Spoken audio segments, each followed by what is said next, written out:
प्रभु यीशु मसीह के पवित्र और सामर्थ्य नाम में जय मसीह की आप सबों का आज के इस आराधना में मैं स्वागत करती हूँ। आइए हम थोड़ी देर प्रार्थना में जाएंगे और आज की इस आराधना को प्रार्थना के साथ शुरुआत करेंगे। अपने आँखों को बंद करें, आइए हम प्रार्थना करें। सेनाओं के हवा प्रभु जी, हम आपकी स्तुति महिमा आराधना करते हैं आज के सुंदर समय के लिए जो आपने ठहराया प्रभु कि हम आपकी महिमा कर सकते हैं। पिता, आपने हमें जीवित रखा, सुरक्षित रखा प्रभु, हम आपका धन्यवाद देते हैं पिता परमेश्वर। प्रभु, हम आपकी महिमा करते हैं पिता। आज की इस आराधना को आपके पवित्र और सामर्थ्य हाथों में सौंप देते हैं प्रभु।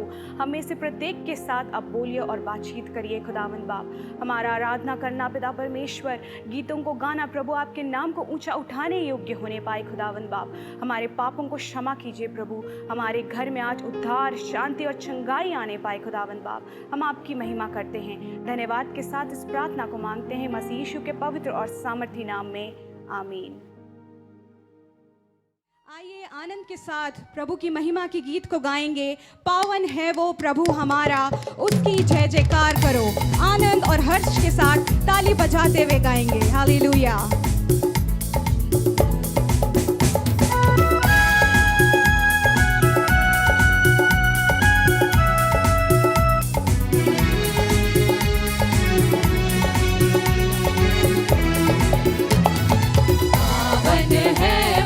प्रभु हमारा, उसकी जय जयकार करो। निर्बल का वो बल है न्यारा, उसकी जय जयकार करो। जय हो, जय हो, जय हो, जय हो, जय हो, जय हो। दीन दुखियों का भटके हुओं को राह दिखाता, दीन दुखियों का है दाता। भटके हुओं को राह दिखाता, सीधे मार्ग में हमें चलाता, सीधे मार्ग में हमें चलाता। उसकी जय जयकार करो। जय हो, जय हो,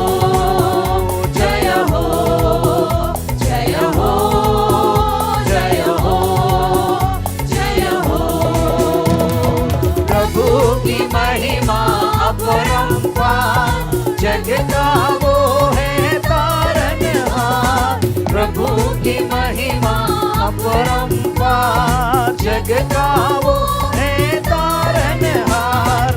मानो से अपना आधार, मानो से अपना आधार। उसकी जय जयकार करो। जय हो, जय हो, जय हो, जय हो, जय हो, जय हो। पावन है वो प्रभु हमारा, उसकी जय जयकार करो। निर्बल का वो बल है न्यारा, उसकी जय जयकार करो। जय हो, जय हो, जय हो, जय हो, जय हो, जय हो।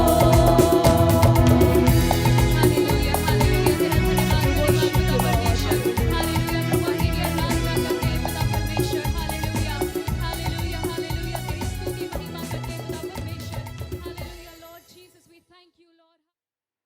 प्रभु यीशु मसीह के पवित्र और सामर्थ्य नाम में जय मसीह की। ये समय भजन संहिता का है।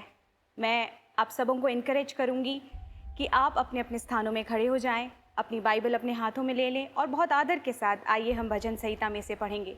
भजन संहिता 23, साम्स 23 को आज हम पढ़ेंगे। बारी बारी से रिस्पॉन्सिव मैनर में हम इस भजन संहिता को पढ़ेंगे। भजन संहिता 23। यहोवा मेरा चरवाहा है, मुझे कुछ घटी ना होगी। वह मेरे जी में जी ले आता है, धर्म के मार्गों में वह अपने नाम के निमित्त मेरी अगुवाई करता है।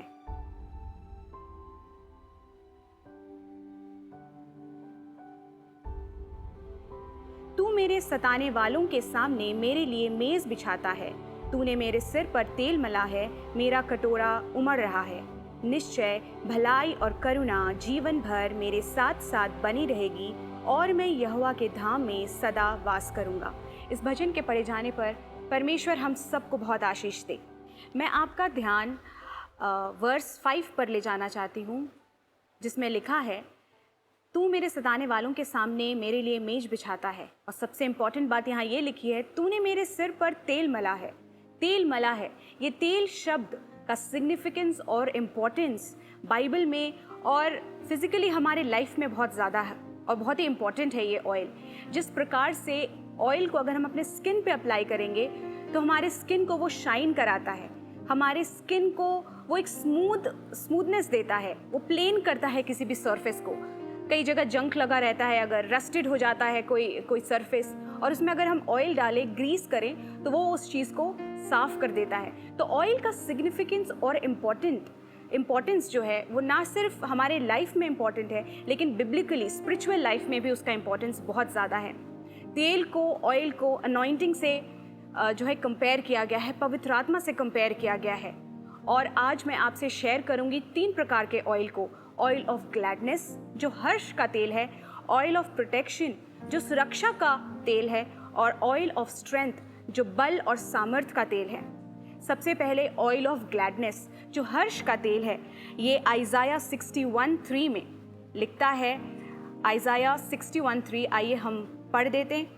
और यहाँ ये लिखता है, और सियोन के विलाप करने वालों के सिर पर की राख दूर करके सुंदर पगड़ी बांध दूं, कि उनका विलाप दूर करके हर्ष का तेल लगाऊं। विलाप दूर करके हर्ष का तेल, हमारे पेन्स, हमारे सॉरोज, जो हम जिस तकलीफ में आज हम हैं, उस तकलीफ को जो है दूर करके हर्ष का तेल परमेश्वर हम और आपके जीवन में देना चाहता है। ये हैप्पीनेस के बारे में बात करना आज के कॉन्टेक्स्ट में, इस वक्त जिस प्रकार का सिचुएशन चल रहा है, बहुत मुश्किल है, बहुत डिफ़िकल्ट है। लेकिन ये आनंद का तेल हमें कैसे मिलेगा? ये आनंद का तेल पवित्र आत्मा के द्वारा हमें मिलता है। जिस प्रकार से प्रेरितों के काम में लिखता है 13 और उसका 52 में, प्रेरितों के काम एक्ट्स चैप्टर 13:52 में लिखता है, और चेले आनंद से और पवित्र आत्मा से परिपूर्ण होते चले गए। They were filled with the holy spirit and happiness, हर्ष से, आनंद के साथ। पवित्र आत्मा और आनंद दोनों साथ साथ चलते हैं। जहाँ पवित्र आत्मा वास करेगा वहाँ हर्ष और आनंद होगा और स्वतंत्रता होगी, फ्रीडम होगा। इसलिए बहुत ज़रूरी है, हमें आनंद अगर चाहिए तो हमें पवित्र आत्मा से भरे रहना है। हैप्पीनेस अगर हम अपने जीवन में महसूस करना चाहते हैं, जब परेशानियां हैं, तकलीफ़ है, दुख है, इस वक्त अगर हम आनंद को महसूस करना चाहते हैं तो हमें इस समय अपने आप को, अपने जीवन को पवित्र आत्मा से भरपूरी के साथ हमें रखना पड़ेगा। तब जाकर के ये ऑयल ऑफ ग्लैडनेस, हर्ष का तेल हमारे ऊपर रेस्ट करने पाएगा। दूसरा है ऑयल ऑफ प्रोटेक्शन, सुरक्षा का तेल। डिवाइन प्रोटेक्शन की बात परमेश्वर यहाँ पे हमसे और आपसे करता है, और ये प्रोटेक्शन बहुत ज़रूरी, हम सबको प्रोटेक्शन चाहिए होता है। उन दिनों जब ये बाइबल लिखी जा रही थी, जब डेविड चरवाहे का काम करता था, उस वक्त क्या था कि जब भेड़ों को चराए जाते थे तो एक प्रकार का वॉर्म, जो एक प्रकार का कीड़ा अगर उनके सर पे अटैक करता था, और विद इन 24 आवर्स वो कीड़ा मल्टीप्लाई करता था और उनकी डेथ हो जाती थी और तकलीफ़ें होती थी जो शीप्स थे उनको। और उस वक्त जो शेपर्ड्स होते थे वो ऑयल लगाते थे भेड़ों के ऊपर, उनके सर पे ऑयल लगाते थे, और जिसके बाद वो प्रोटेक्टेड हो जाते थे, वो शीप्स प्रोटेक्टेड हो जाते थे, और वो कीड़ा और वो जो एक वॉर्म था वो ख़त्म हो जाता था उनके बॉडी से, और उनको सेपरेट करके रखा जाता था। तो यहाँ पे ऑयल ऑफ प्रोटेक्शन बहुत ज़रूरी है हम में से हर एक के जीवन में। प्रोटेक्शन, क्या चीज़ से प्रोटेक्शन बीमारी से, सुरक्षा बीमारी से। बीमारी आज चारों तरफ है। थोड़ा सा अगर हम आज बीमार हो रहे हैं तो हमारे अंदर एक शक पैदा हो जा रहा है कि कहीं हमें ये बहुत बड़ी बीमारी तो नहीं, कहीं हमें ऐसी बीमारी तो नहीं होगी जिससे हम कभी चंगाई प्राप्त नहीं कर पाएंगे। बहुत सारे सवाल हमारे जीवन में आ जाता है, और इसीलिए बहुत ज़रूरी है ऑयल ऑफ प्रोटेक्शन हमारे ऊपर रहना। और परमेश्वर हमें ये चीज़ बहुत आयत से भरपूरी के साथ देता है। और प्रोटेक्शन सिर्फ बीमारी से या किसी प्रकार का नेचुरल कैलामिटी से नहीं, लेकिन ये प्रोटेक्शन हमें अपवित्र रहने से भी चाहिए। अपवित्रता हमारे जीवन में रहती है जिससे हम बहुत सारी आशीषों को खो देते हैं, और ये प्रोटेक्शन ऑयल ऑफ प्रोटेक्शन हमें अपवित्र रहने से बचाएगा। हमें बहुत ज़रूरी है कि हम अपनी पवित्रता की रक्षा करें और इस ऑयल ऑफ प्रोटेक्शन को, सुरक्षा का जो तेल है, उससे हम अपने सर को, अपने जीवन को, अपने शरीर को पूरी तरीके से जो है हम अपने आप को मिक्स कर दें उस ऑयल ऑफ प्रोटेक्शन में। जिस प्रकार से यहाँ पे पहला शामविल की किताब 16:13 में देखिए क्या लिखता है। इसमें लिखता है, तब शामविल ने अपना तेल का सींग लेकर उसके भाइयों के मध्य में उसका अभिषेक किया और उस दिन से लेकर भविष्य को यहोवा का आत्मा दाऊद पर बल से उतरता रहा। तब शामविल उठकर रामा को चला गया। परमेश्वर का जो अभिषेक है, परमेश्वर का जो ताकत है, बल है, ये हमें ऑयल से मिलता, oil of protection, oil of strength के द्वारा हमें जो है हमारे जीवन में ये बात आती है। आज जितने यंगस्टर्स हैं, टीनेजर्स हैं, मैं इन सबको आज एक बात कहना चाहती हूँ, अगर आप मुझे सुन रहे हो तो ये जो ऑयल है, जब हम इस भजन संहिता 23 को पढ़ते हैं, जो हम बचपन से पढ़ते आ रहे हैं, कई बार ये चीज़ हम रटे हुए हैं कि यहोवा मेरा चरवाहा है, मुझे कुछ घटी नहीं होगी। जब हमें कहा जाता है कि कोई वर्स सुनाओ तो फटाफट हम ये वर्स सुनाते हैं, लेकिन हमने एक एक शब्द के ऊपर कभी भी ध्यान नहीं दिया। मैं सारे आज टीनेजर्स, बॉयज़ एंड गर्ल्स को आज इनकरेज करूंगी कि जब आप ये साम्स 23 को पढ़ते हैं तो इसके एक एक शब्द के ऊपर रिसर्च करें। अन्य बातों के ऊपर रिसर्च जब आप कर पाते हैं, पढ़ाई से लेकर के हम बहुत सारी बातों को आज हम रिसर्च कर रहे हैं, हम लिमिटेड नहीं हैं, तो इस वर्स के भी शब्दों को लेकर के आप रिसर्च करें, उनकी मीनिंग्स को जानने की कोशिश करें और निश्चय परमेश्वर आपको आशीष और अभिषेक और उस ऑयल से भरेगा जो ऑयल ऑफ प्रोटेक्शन है, ऑयल ऑफ ग्लैडनेस है और ऑयल ऑफ स्ट्रेंथ है। तीसरा ऑयल जो मैं आपके साथ बोलूँगी वो है ऑयल ऑफ स्ट्रेंथ। परमेश्वर हमें बल देता है। यही पहला शामविल 13 के आखिरी हिस्से में लिखा है, दाऊद के ऊपर बल से उतरता रहा यहोवा का आत्मा दाऊद पर बल से उतरता रहा। बल और शक्ति परमेश्वर अपनी सामर्थ से भरेगा जब हम परमेश्वर के साथ बने रहेंगे, उसके अनुसार चलेंगे, पवित्र आत्मा की खोज में रहेंगे और ये हर्ष का तेल, सुरक्षा का तेल, बल का तेल, सब चीज़ हमें मिल सकता है क्योंकि हम ऑलरेडी पवित्र आत्मा में रहने वाले मनुष्य हैं। हम ऑलरेडी जब से हमने परमेश्वर को उद्धारकर्ता के रूप में ग्रहण किया है, उसके अनुसार चलने लगे हैं। इस भजन संहिता 23 को याद किए हुए हैं, प्रतिदिन हम उसको पढ़ते हैं, याद करते हैं। उसी समय से हम परमेश्वर के उपस्थिति में हैं और हम औरों से अलग किए गए हैं और उस यूनिक रिलेशनशिप को जो हम प्रभु के साथ बनाए हैं उसको हमें मजबूत करने की आवश्यकता है, उसको हमें बलवंत करने की आवश्यकता है। ये सभी प्रकार के ऑयल्स, ये 3 प्रकार के ऑयल हमारे जीवन में कैसे आएंगे? पहला पत्रस 2 अध्याय के 9वें अध्याय में 9वें आयत में लिखता है, उसका गुण प्रकट करो। हमारे और आपके जीवन में परमेश्वर के गुण को प्रकट करना बहुत ज़रूरी है, तब जाकर कि ये 3 प्रकार का ऑयल हमारे ऊपर रेस्ट कर पाएगा। और एक और वर्स मैं बोलूँगी, पहला कुरिन्थियों 6:20। ये सारे पदों को आप लिख लें और पढ़ने की कोशिश करें, इस पर मनन करें। पहला कुरिन्थी 6:20 में लिखता है, देह के द्वारा परमेश्वर की महिमा करेंगे। जब हम देह, अपने शरीर के द्वारा आत्मा के 9 फल को अपने जीवन में लाने की कोशिश करेंगे, अपने देह को शारीरिक रूप से हम परमेश्वर को कहेंगे कि प्रभु ये आपका मंदिर है, तब जाकर कि ये 3 प्रकार का जो ऑयल जो मैंने आपको अभी बताया वो हमारे जीवन में रहने पाएगा। हम हर्ष और आनंद के साथ रह पाएंगे। और एक वर्स पहला यूहन्ना 2:20 में ये कहता है कि एकदम चौंका देने वाली एक बात यहाँ पे लिखी गई है और ये बात ये है कि परंतु उस पवित्र से अभिषेक हुआ है और तुम सब कुछ जानते हो, ये बात वहाँ पे लिखी गई है। अगर आप इस वर्स को पढ़ें तो हमें सब कुछ पता है कि परमेश्वर के साथ रहने में हमें किस प्रकार का जीवन व्यतीत करना है। एक पवित्र होने का मसीही जीवन कैसा होता है, इस बात से हम और आप अनजान नहीं हैं। आज YouTube में जब हम गूगल करें या YouTube को खोलें तो परमेश्वर का वचन सबसे ज़्यादा सुनने वाला एक क्लिपिंग्स हमारे सामने आएगा। ऐसा कोई मनुष्य नहीं है जो आज परमेश्वर के वचन को या उसके बातों को सुना नहीं है। और ये बहुत ज़रूरी है कि हम अपने जीवन को पवित्र रखें, तब जाकर के हम हर्ष के तेल से परिपूर्ण होंगे, हम ऑयल ऑफ प्रोटेक्शन, सुरक्षा के तेल से भरे जाएंगे और बल के तेल से भरे जाएंगे। परमेश्वर हम सबको बहुत आशीष दे। और एक बात ज़रूर याद रखें कि कि हमें पवित्रता तभी मिलेगी जब हम अपने किसी भी काम में कॉम्प्रोमाइज़ नहीं करेंगे। जब परमेश्वर की बात आती है तो हमें कॉम्प्रोमाइज़ नहीं करना है। कई बार हम कॉम्प्रोमाइज़ कर जाते हैं, अपने टाइम को लेकर के कॉम्प्रोमाइज़ कर जाते हैं। कई बार अगर हमारा समय 3 बजे प्रार्थना करने का है तो ऐसा काम निकल आता है कि हम उस वक्त प्रार्थना नहीं कर पाते हैं और हम कॉम्प्रोमाइज़ कर लेते हैं। ये बात से हमें बचना है। हमें कभी भी परमेश्वर को लेकर के, उस प्रेयर टाइम को लेकर के, बाइबल अध्ययन करने को लेकर के कभी भी कॉम्प्रोमाइज़ नहीं करना है। कई बार हम अपने एटीट्यूड को लेकर के कॉम्प्रोमाइज़ करते हैं। कई बार ऐसा सिचुएशन आता है जो हम अवॉइड नहीं कर सकते और हम यीशु मसीह को निराश करते हैं। हम अपने पवित्र आत्मा जो हमारे अंदर है उसको हम निराश करते हैं। लेकिन आज ये समय है, ये वक्त है और ये सही समय है जब हम ये कहेंगे कि प्रभु हमें ये तीनों प्रकार का ऑयल से आप भर दीजिए आज, ताकि अपने पवित्रता की मैं रक्षा कर सकूं या मैं अपने पवित्रता की रक्षा कर सकूं। परमेश्वर हम सबों को बहुत आशीष दे और इस वचन के द्वारा परमेश्वर जो है अपनी करुणा, अपनी दया हम पर बनाए रखें। आइए हम प्रार्थना करें।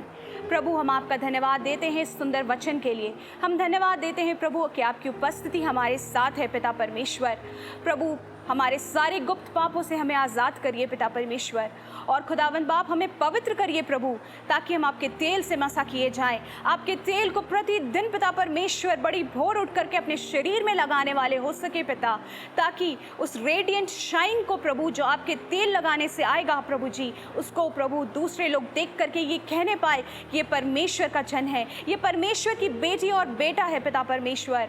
खुदावंद बाप आपकी उपस्थिति चाहते हैं प्रभु जी, आपकी सामर्थ को चाहते हैं पिता। हमें से प्रत्येक को अपनी आनंद और अपनी खुशी से भर दे प्रभु। निराशा की आत्मा को दूर करिए प्रभु जी और आपके आनंद से भर दीजिए। हम आपका धन्यवाद देते हैं खुदावंद बाप।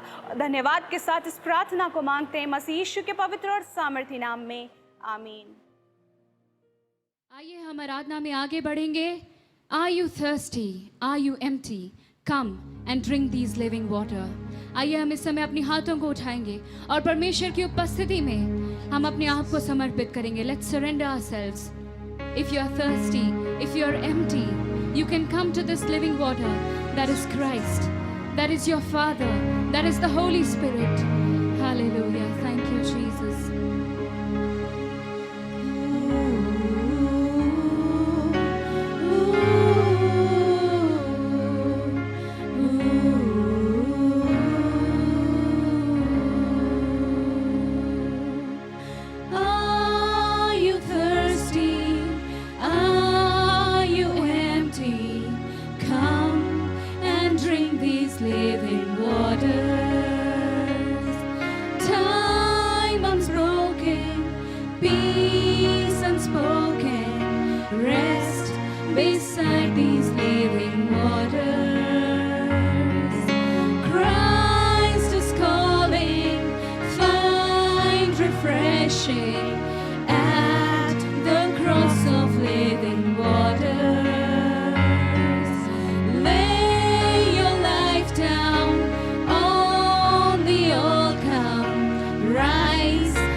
Are you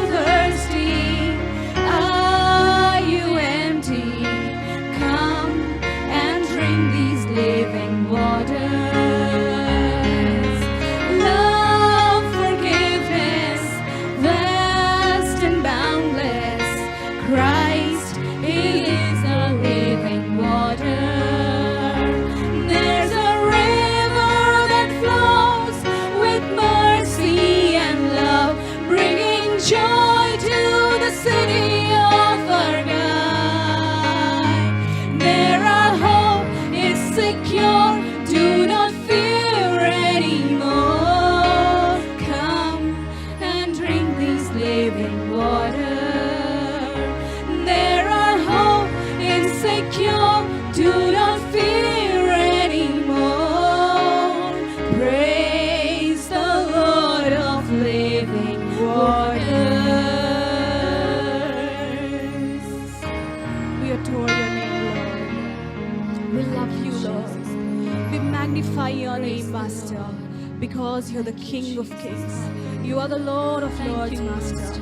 Lord, prepare our mind, prepare our heart for the word, Lord. Let your word speak to each one of us. Let your healing rest upon us. In Jesus' name we pray. Amen. Praise the Lord, जय मसीह की। आज के online आराधना में आप सबों का स्वागत है। विशेष रूप से मैं उन प्रिय भाई बहनों का मैं स्वागत करना चाहता हूं जो पहली बार हमारे साथ आज के इस ऑनलाइन आराधना में जुड़े हुए हैं, इस संदेश को सुन रहे हैं। परमेश्वर आप सबों को बहुत आयत से आशीष दे। लगातार ईश्वर के वचन को आइए हम ध्यान करते हुए आगे बढ़ें। परमेश्वर का धन्यवाद हो। परमेश्वर का वचन हमारे पाँव के लिए दीपक, मार्ग के लिए उजियाला है। आज मैं आपका ध्यान बाइबल में वर्णित 4 उन बड़े भाइयों की मनोवृत्ति को आपके ध्यान में लाना चाहता हूँ जिनकी विचारधाराएं अपने छोटे भाइयों के प्रति किस प्रकार से था। हर घर परिवार में भाई बहन होते हैं, बड़े भाई, बड़ी बहन, छोटे भाई, छोटी बहन, और पारिवारिक जीवन हमारे जीवन का एक बहुत ही महत्वपूर्ण अंग है। परमेश्वर हमेशा हर एक को एक पारिवारिक जीवन के अंदर में बांध करके रखा है। यदि आप में से कोई बड़े भाई और बड़ी बहन है, मेरी बातों को आप अन्यथा ना लें, परंतु आइए हम थोड़ी देर मनन करेंगे किस प्रकार की प्रवृत्ति बड़े भाइयों की थी छोटे भाइयों के प्रति। सबसे पहले हम देखते हैं उत्पत्ति की पुस्तक उसका 4था अध्याय, जहां पर कैन और हाबिल की कहानी के विषय में हम पढ़ते हैं। और कैन और हाबिल के विषय में हम देखते हैं किस प्रकार परमेश्वर आदम हवा को संतान दिया और किस प्रकार के कामों में दोनों भाई अपने घर परिवार के अंदर में लगे हुए थे और अपनी बड़ी भूमिका ये लोग निभाते थे। जब समय आया परमेश्वर को भेंट चढ़ाने का, तो ये भेंट चढ़ाने के लिए भी गए, परंतु भेंट चढ़ाने के क्रम में जो कुछ घटना घटी जिसको मैं स्मरण दिलाना चाहता हूँ और जिसका नतीजा क्या हुआ, यहाँ पर हम पढ़ते हैं उत्पत्ति 4 अध्याय और उसका 8वां पद। तब कैन ने अपने भाई हाबिल से कुछ कहा और जब वे मैदान में थे तब कैन ने अपने भाई हाबिल पर चढ़कर उससे घात किया। ये बहुत बड़ी दुर्दशा सगे भाइयों के बीच में हुई है कि बड़ा भाई छोटे भाई को मार डाला। ऐसा कौन सा कारण था, क्यों वो मार डाला?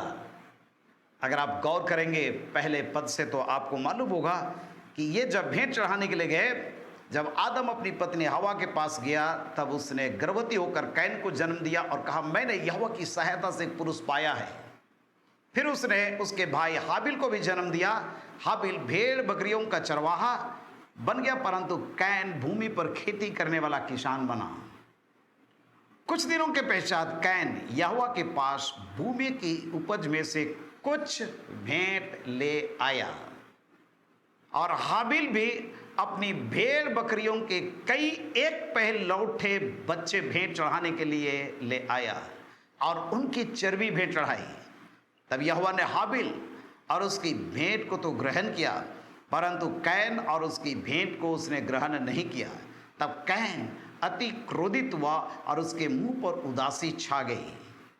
तब यहोवा ने कैन से कहा तू क्यों क्रोधित हुआ और तेरे मुंह पर उदासी क्यों छा गई है? यदि तू भला करे तो क्या तेरी भेंट ग्रहण ना की जाएगी, और यदि तू भला ना करे तो पाप द्वार पर छिपा रहता और उसकी लालसा तेरी ओर होगी और तुझे उस पर प्रभुता करनी होगी। एक अजीब सी घटना यहाँ पर घटी। भेंट चढ़ाने के लिए गए, भेंट क्या चीज लेकर के गए वो महत्वपूर्ण नहीं है। परमेश्वर सारी चीजों को ग्रहण करने वाला परमेश्वर है। हमारे जीवन को जो कुछ हमारे पास में है, परमेश्वर के वचन में पढ़ते हैं कि वो कंगाल विधवा 2 दमड़ी डाली, वो भी परमेश्वर के लिए ग्रहण योग्य हुआ। और जिसको जैसी ताकत होती थी वे लोग भेंट चढ़ाते थे, और आज भी हम उसी प्रकार से भेंट चढ़ाते हैं। परंतु यहाँ पर हम जब इस खंड को पढ़ते हैं तो ये बात मालूम पड़ता है कि भेंट चढ़ाने के पीछे जो मोटिव है, विचार है, इसमें कहीं ना कहीं गड़बड़ी है। यहाँ पर हम देखते कैन भूमि की कुछ उपज लेकर के पहुंचा है, सारी उपज नहीं, पहला फल नहीं, परंतु कुछ, थोड़ा बहुत कुछ लेकर के वो भेंट चढ़ाने के लिए पहुंचा। लेकिन हाबिल के विषय में हम देखते हैं कि अपनी भेड़ बकरियों के कई एक पे लौट थे, बच्चे भेंट चढ़ाने के लिए ले आया और उनकी चर्बी भेंट की। अगर आप लेवी व्यवस्था की पुस्तक उसका 3 अध्याय और उसका 16 पद पढ़ेंगे तो वहां पर आपको मिलेगा कि चर्बी जो है यहोवा का भाग होता था। परमेश्वर जब व्यवस्था दिया इस्राएलियों को तो ये व्यवस्था दिया कि चर्बी जो है, फैट, वो परमेश्वर का होगा, और ये परमेश्वर के लिए जो चीज है उस चीज को परमेश्वर के हाथ में अर्पण किया। मरकुस 12 अध्याय उसका 17 पद में हम पढ़ते इस प्रकार से कि जो कैसर का है वो कैसर को दो, और जो परमेश्वर का है वो परमेश्वर को दो। सो कैन अपने जीवन में इस बात को कभी भी लगता मूल्यांकन करने नहीं पाया कि परमेश्वर मेरी भूमि की उपज में से क्या क्या चाहता है, क्या क्या चाहता है। यारो, परमेश्वर आज मुझसे और आपसे भी यही प्रश्न करता है, परमेश्वर क्या चाहता है। हमें उसकी इच्छा को जानना बहुत जरूरी है, और उसकी इच्छा के अनुसार जब हम भेंट चढ़ाएंगे तो कभी भी समस्या नहीं होगी। देखा कैन कि मेरी भेंट ग्रहण नहीं की जा रही है, मैं भी तो पसीना कमा करके लाया और ये परमेश्वर के वेदी पर मैं अर्पण कर रहा हूं, अब परमेश्वर मेरी भेंट को ग्रहण नहीं कर रहा है। उसके अंदर में भाई के प्रति ईर्ष्या, द्वेष और क्रोध उत्पन्न हुआ, और जिसके कारण से वो क्रोधित हुआ और अपने सगे भाई को वो मार दिया। प्यारो, आज कई बार हमारे अंदर में भी इस प्रकार से भावनाएं और विचार उत्पन्न होती है, और हमारे जीवन में परमेश्वर की आशीष आने के बजाय आज परमेश्वर की आशीष नहीं आती है। कैन आगे चल करके श्राप का भागी हुआ। परमेश्वर हाबिल के लहू का, खून का पलटा लेने के लिए आया, और परमेश्वर कहा, कैन तूने क्या किया? तेरे भाई का लहू भूमि से मेरी चिल्ला करके दुहाई दे रही है, और इसलिए अब भूमि जिसने तेरे भाई का लहू पीने के लिए अपना मुंह खोला है, तू उसकी ओर से श्रापित है। चाहे तू भूमि पर खेती करे तो भी उसकी पूरी उपज तुझे नहीं मिलेगी, और तू पृथ्वी पर भटकने वाला और भगोड़ा होगा। ये श्राप उसको मिला। यारो, बड़े भाई को परमेश्वर की आशीष नहीं मिली, परंतु परमेश्वर की ओर से भी श्राप को प्राप्त किया हो।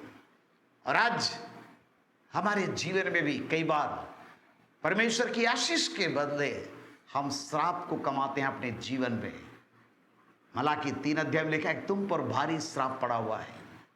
कई बार हम समझ नहीं पाते कि ये समस्याएं हमारे जीवन में क्यों है, क्यों हम अस्थिर जीवन जी रहे हैं, क्यों हमारे जीवन में ये अलग अलग प्रकार की समस्याएं हैं।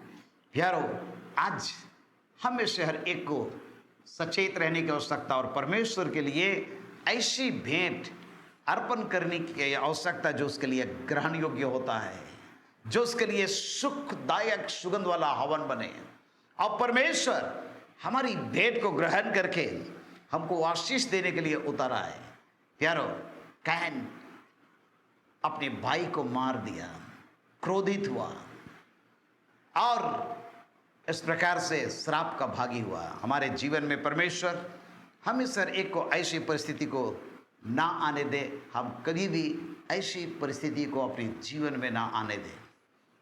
दूसरी जगह पर हम जाते हैं देखने के लिए किस प्रकार से बड़ा भाई अपने छोटे भाई के प्रति विचार रखा। उत्पत्ति की किताब उसका 27 अध्याय और उसके 41 पद में हम देखते हैं, यहाँ पर याकूब और एसाव की बात हम यहाँ पर पाते हैं।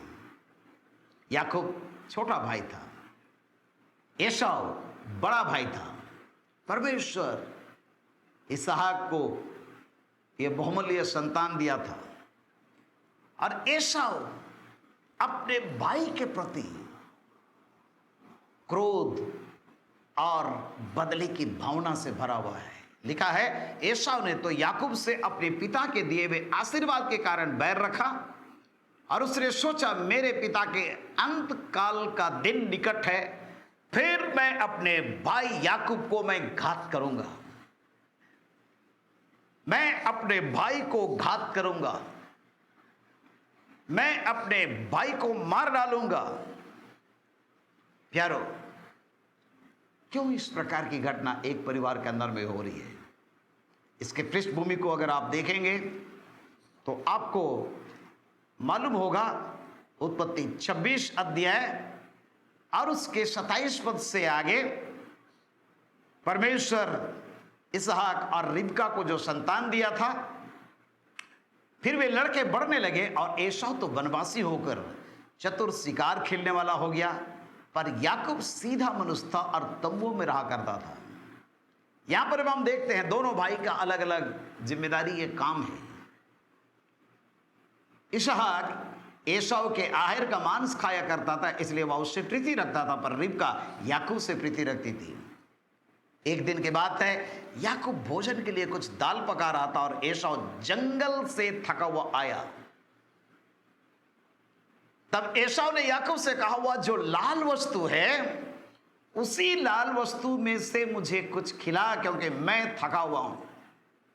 इसी कारण उसका नाम एदोमी पड़ा। याकूब ने कहा, अपना पहलौठे का अधिकार आज मेरे हाथ में बेच दे। माता के गर्भ में भी याकूब युद्ध कर रहा था पहलौठा होने के लिए। आज जन्म लेने के बाद भी उसका मन बदला नहीं है, और इसलिए याकूब का अर्थ ही होता है दूर, अड़ंगा मारने वाला। जब भाई जंगल से आया है, थका हुआ आया है, और ऐसे समय में एक गिलास पानी नहीं दे सकता था क्या? एक कटोरा दाल उसको नहीं परोस सकता था क्या? परंतु यहां पर छोटा भाई सौदा कर रहा है। कई बार हमारे जीवन में भी इसी प्रकार से तनाव आ जाते हैं, जब हम और आप अपने जीवन में अपने स्वार्थ के लिए बहुत कुछ करना चाहते हैं, अपने मतलब की चीजों के लिए बहुत कुछ करना चाहते हैं, अपनी इच्छाओं को पूरा करने के लिए बहुत कुछ करना चाहते हैं।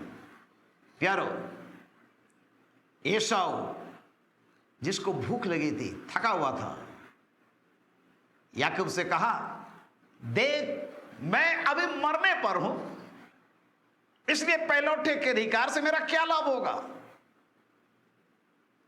और याकूब कहता, मुझसे अभी शपथ खा। अतः उसने उससे शपथ खाई और अपने पहलौठे का अधिकार याकूब के हाथ में बेच डाला।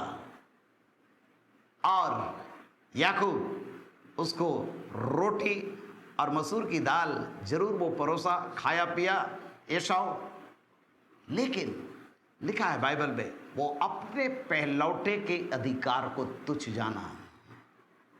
मतलब अपने मन में वो बिल्कुल व्याकुल हुआ होगा कि इस पहलौठे के अधिकार को लेकर के मैं क्या करूंगा।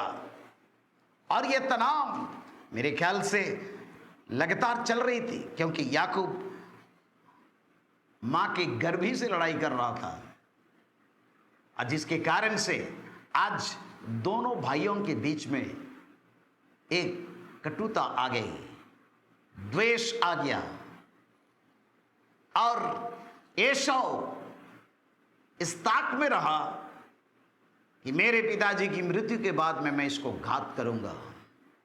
यारो, आज बड़े भाई की प्रवृत्ति किस प्रकार से छोटे भाई के प्रति बदलता है, आज हम और आप इन बातों को गौर करते हुए आगे बढ़ें।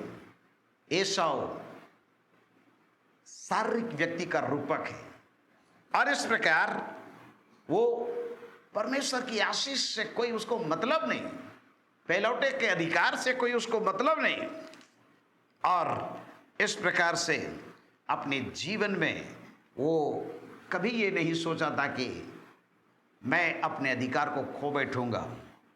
प्यारो, आज इस प्रकार की चीजें, घटनाएं हमारे जीवन में भी आती हैं और ये कटुता लगभग 20 वर्ष तक एसाव के अंदर में था होगा। कैसा उसका हृदय जलता होगा। याकूब तो भाग गया अपने मामा के घर और वहां रहने लगा और इस प्रकार से वहां पर वो अपने मामा के घर में शादी विवाह सब कुछ कर लिया। ईश्वर आशीष भी दिया, क्योंकि परमेश्वर आशीष देने के कारण से उसके जीवन में एक और काम करने जा रहा है, जिसके विषय में हम पढ़ते हैं उत्पत्ति 32 अध्याय में कि किस प्रकार का कदम याकूब बढ़ाता है। उसके मन में भी एक द्वेष की भावना और ग्लानि था होगा, दोष की भावना थी कि मैं अपने भाई को धोखा दे करके पहलौठे के अधिकार को प्राप्त किया हूं। मैं अपने भाई के पास में जाऊंगा और उससे मेल मिलाप करूंगा। यारो, परमेश्वर हमें शहर एक को आज उस मुकाम में ले जाना चाहता है जहां पर हम अपने भाई बंधुओं के साथ में मेल मिलाप करने वाले व्यक्ति हो जाएं। पहला यूहन्ना 4 अध्याय में परमेश्वर के वचन में इस प्रकार से हम पढ़ते हैं। परमेश्वर का वचन आज मेरे आपके जीवन के लिए क्या संदेश लाता है। पहला यूहन्ना 4 अध्याय और उसका 11 और 12 पद लिखा है, हे प्रियो, जब परमेश्वर ने हमसे ऐसा प्रेम किया तो हमको भी आपस में प्रेम रखना चाहिए। परमेश्वर को कभी किसी ने नहीं देखा। यदि हम आपस में प्रेम रखेंगे, अपने भाइयों से, अपने बहनों से प्रेम रखेंगे, आपस में प्रेम रखना चाहिए, आपस में प्रेम रखेंगे तो परमेश्वर हम में बना रहता है और उसका प्रेम हम में सिद्ध होता है। और इस प्रकार से परमेश्वर का जो प्रेम है हमारे हृदय के अंदर में पवित्र आत्मा के द्वारा डाला गया, ताकि हम और आप एक दूसरे के साथ में प्रेम रखें। और हम जब प्रेम रखेंगे तो प्यारो, हमारे बीच में एक अलग प्रकार का माहौल बन जाएगा और हम और आप एक अलग दशा में पाए जाएंगे। पहला यूहन्ना 2 अध्याय 9 पद, 10 पद, 11 पद में लिखा है, जो कोई ये कहता है कि मैं ज्योति में हूं और अपने भाई से बैर रखता है वह अब तक अंधकार में है। जो कोई अपने भाई से प्रेम रखता है वो ज्योति में रहता है और ठोकर नहीं खा सकता। अगर हम ज्योति में रहेंगे, रोशनी रहेगी, हम कभी ठोकर नहीं खाएंगे, कभी भी हमारे पांव में ठेस नहीं लगेगा। प्यारो, और इसलिए आज इस बात को जाने कि हमें अपने भाई बंधुओं के साथ प्रेम से रहना चाहिए। पर जो कोई अपने भाई से बैर रखता वो अंधकार में है और अंधकार में चलता और नहीं जानता है कि वो कहाँ जाता है। हमारे जीवन में परमेश्वर उस प्रेम की भरपूरी को देने पाए, यही हमारी प्रार्थना होनी चाहिए।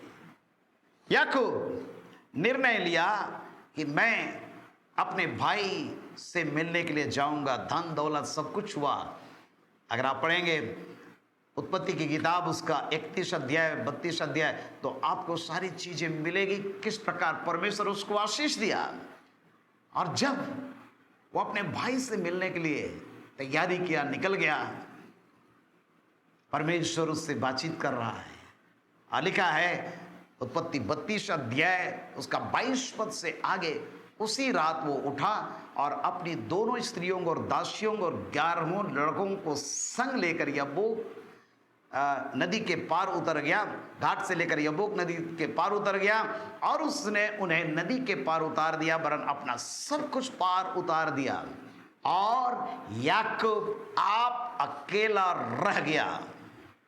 याकूब आप अकेला रह गया, मतलब धन संपत्ति, स्त्री, बाल बच्चे सबको छोड़ करके आज एक विशेष काम के लिए याकूब अकेला रह गया। यारो, ये बहुत बड़ा कदम याकूब अपने जीवन में उठाया है, क्योंकि उसको मालूम है कि मेरा भाई एसाव मुझको घात करने के लिए तैयार है।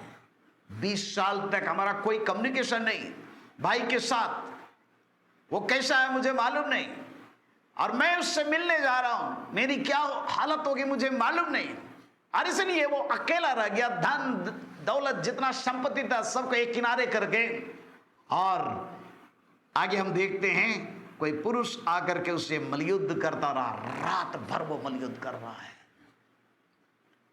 और याकूब ठान लिया और कहने लगा, जब तक तू मुझको आशीर्वाद नहीं देगा तब तक मैं तुझे नहीं छोड़ने का। और तब वो पुरुष परमेश्वर की ओर से, परमेश्वर का दूत ही था, वो उससे कहने लगा, तेरा नाम क्या है? उसने कहा, मेरा नाम याकूब है। उसने कहा, अब से तेरा नाम याकूब नहीं होगा, तेरा नाम इसराइल होगा। अब से तेरा नाम अड़ंगा मारने वाला नहीं, लेकिन इसराइल अर्थात शुद्ध मन वाला व्यक्ति होगा। और इस प्रकार भोर के समय तक ये लड़ाई होती रही और परमेश्वर उसके जीवन में एक बड़ा ट्रांसफॉर्मेशन को लाया। और आगे हम देखते हैं 33 अध्याय में याकूब आंखें उठा करके या देखा कि एसाव 400 पुरुष संग लिए हुए चला आता है, और उसने बच्चों को अलग अलग बांट करके लिया और राहेल और दोनों दासियों को सौंप दिया, और उसने सबसे आगे लड़कों समेत दासियों को और उसके पीछे लड़कों समेत लिया को, और सबके पीछे राहेल और यूसुफ को रखा, क्योंकि राहेल और यूसुफ को याकूब बहुत प्यार करता था। और आप उन सब के आगे बढ़ा और लिखा कि 7 बार भूमि पे गिर के वो दंडवत किया और अपने भाई के पास पहुंचा। प्यारो, मेल मिलाप की आत्मा बहुत जरूरी है। याकूब पहला कदम बढ़ाया छोटा भाई होकर के, 7 बार भूमि पे गिर करके दंडवत किया। आज याकूब को इसकी आवश्यकता क्यों पड़ी? धन है, दौलत है, बच्चे हैं, सब कुछ उसके पास में है, परंतु परमेश्वर के साथ में उसका मिलने का जो समय था उसके जीवन को बिल्कुल परिवर्तित कर दिया। और इस प्रकार से उसका भाई जो घात करने की ताक में था उसके हृदय को भी परिवर्तित कर दिया, और वो भी अपने भाई को दौड़ करके हृदय से गले लगा रहा है, लिपट कर उसको चूमा, और दोनों भाई रो पड़े। प्यारो, ये है मेल मिलाप, ये है रिकन्सिलिएशन का आत्मा एक परिवार के अंदर। आज हो सकता है हमारे जीवन में भी कटुता है, बैर भाव है।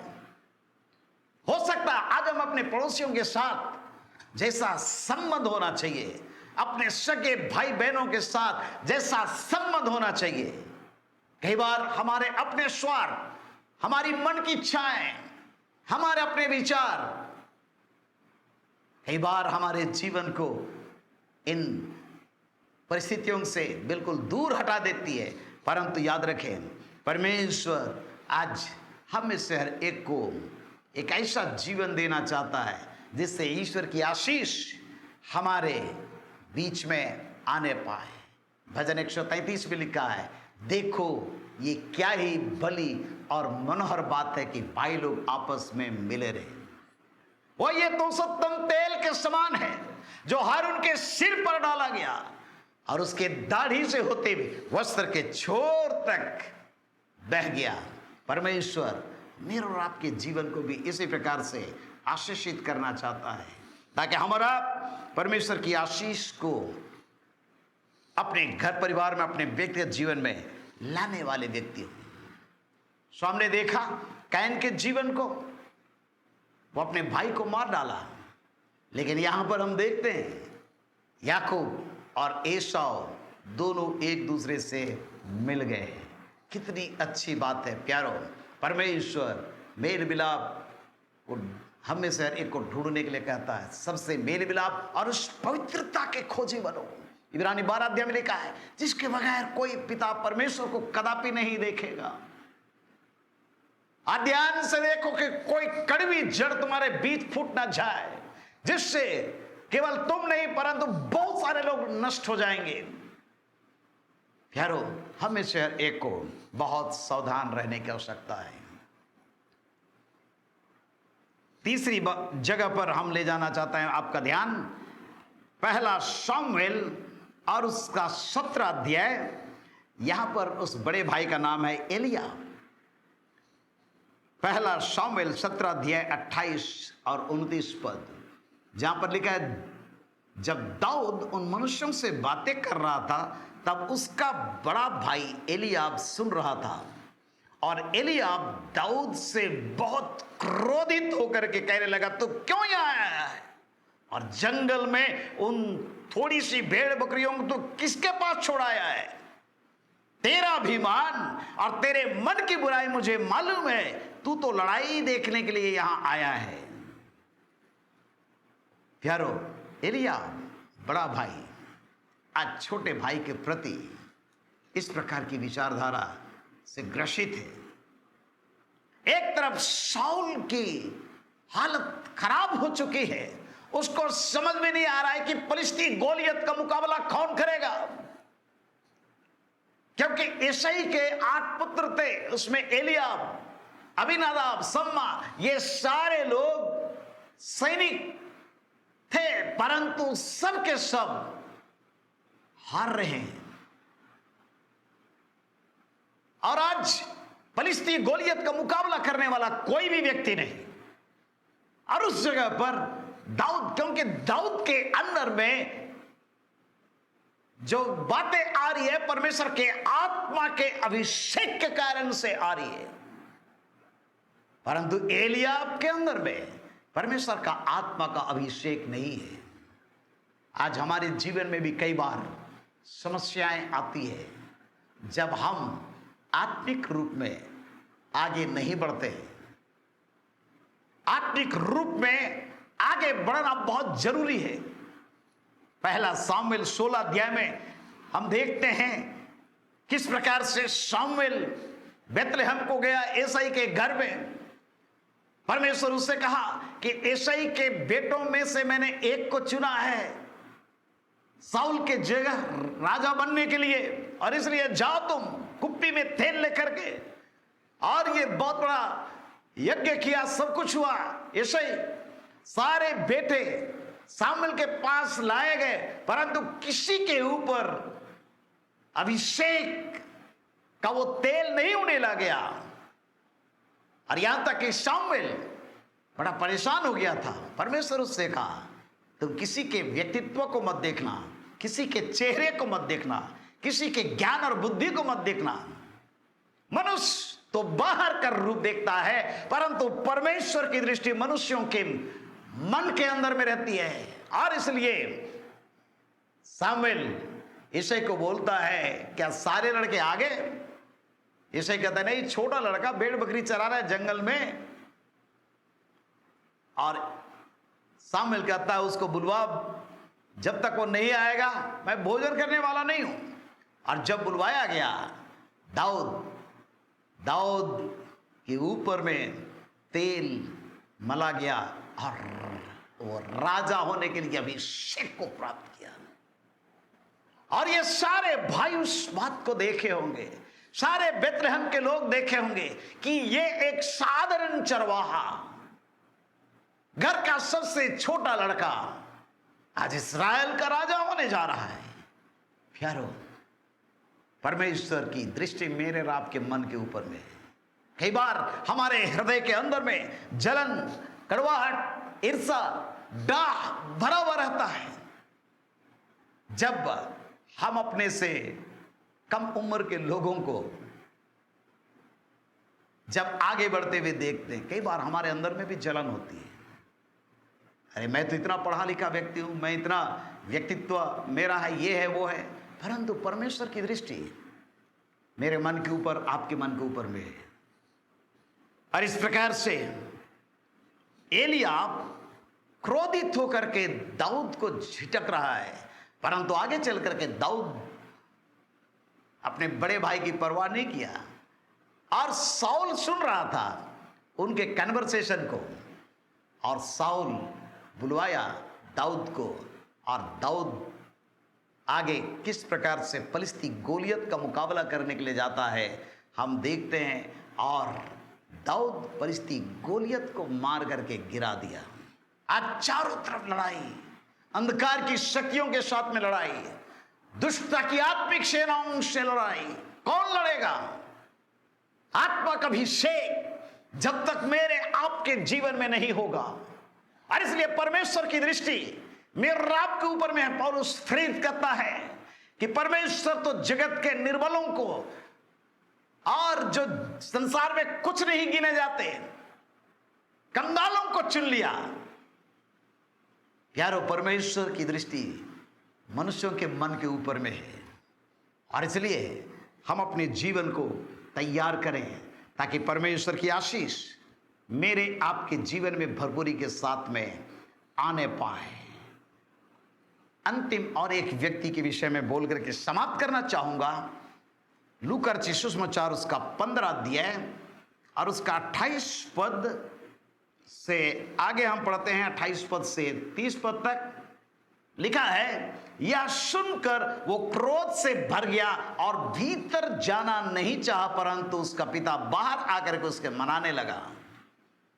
उसने पिता को उत्तर दिया, देख मैं इतने वर्ष से तेरी सेवा कर रहा हूं और कभी भी तेरी आज्ञा नहीं टाली, तो भी तूने मुझे कभी एक बकरी का बच्चा भी नहीं दिया कि मैं अपने मित्रों के साथ आनंद करता। परंतु जब तेरा ये पुत्र जिसने तेरी संपत्ति, वो नहीं बोल रहा है कि मेरा छोटा भाई, मेरा छोटा भाई, वो नहीं बोल रहा, बोल रहा तेरा पुत्र जिसने तेरी संपत्ति वेश्याओं में उड़ा दी है आया और तू उसके लिए पलावा, तू पशु कटवाया।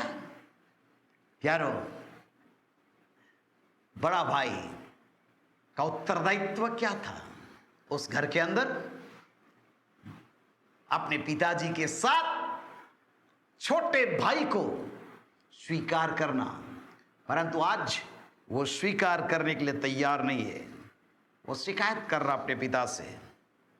प्यारो, आज छोटे भाई के प्रति उसके अंदर में तरस और प्यार नहीं है।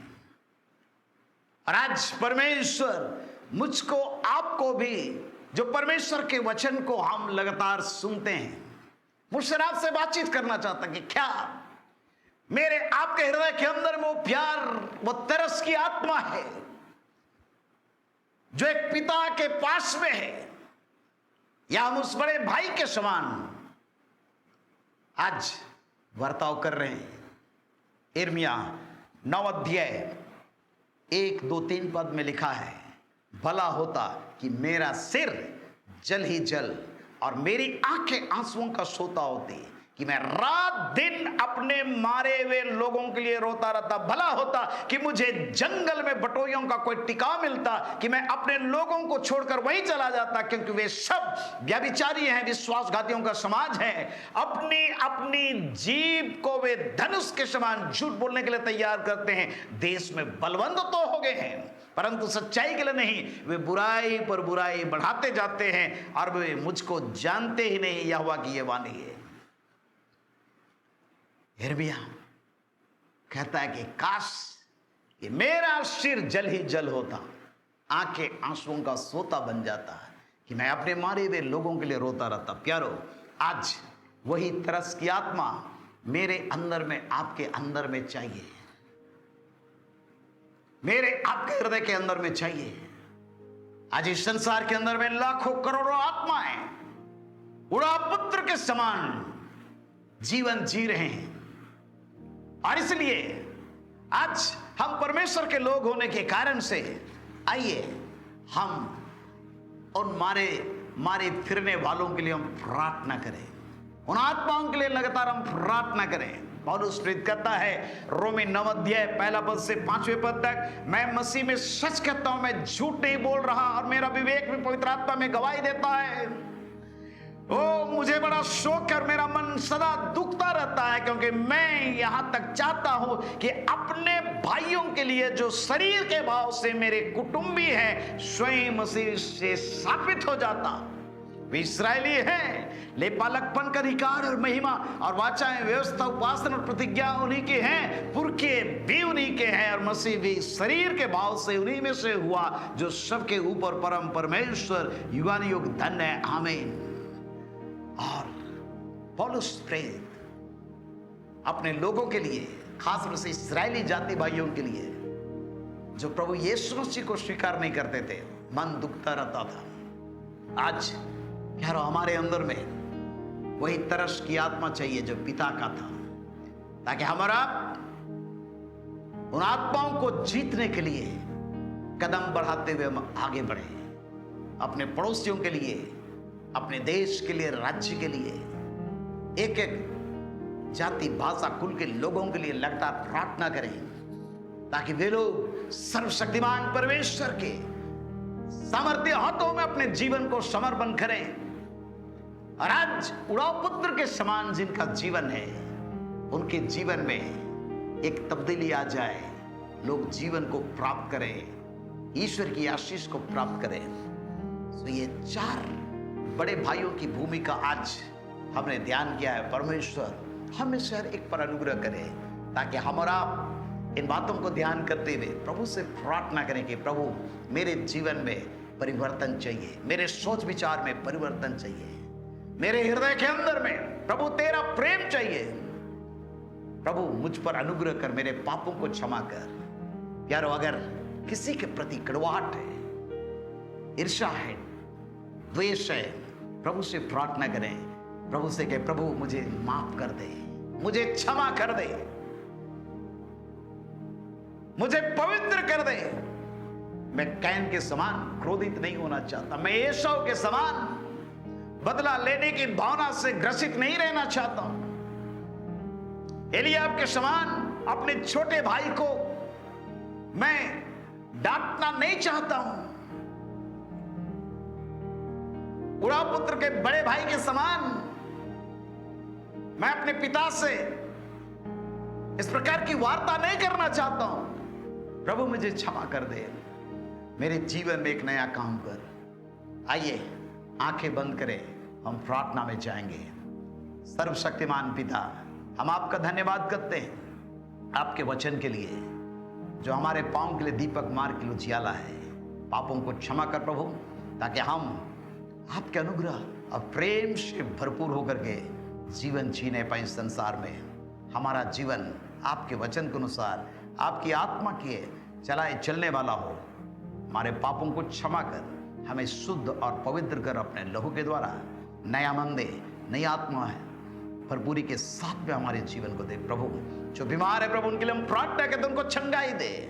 अपने अलौकिक सामर्थ्य हाथ को बड़ा छू ले और अपनी महिमा रे के जीवन में प्रकट कर।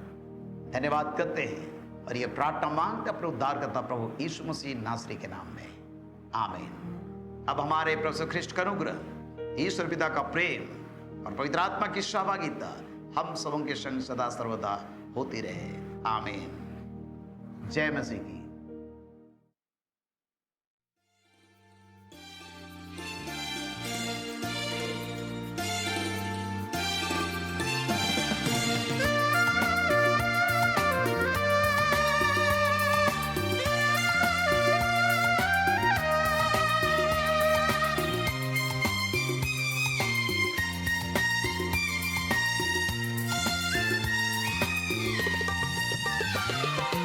आओ आओ भाइयों बहनों, सुन लो यीशु की पुकार। आओ आओ भाइयों बहनों, सुन लो यीशु की पुकार। आओ आओ भाइयों बहनों, सुन लो यीशु की पुकार।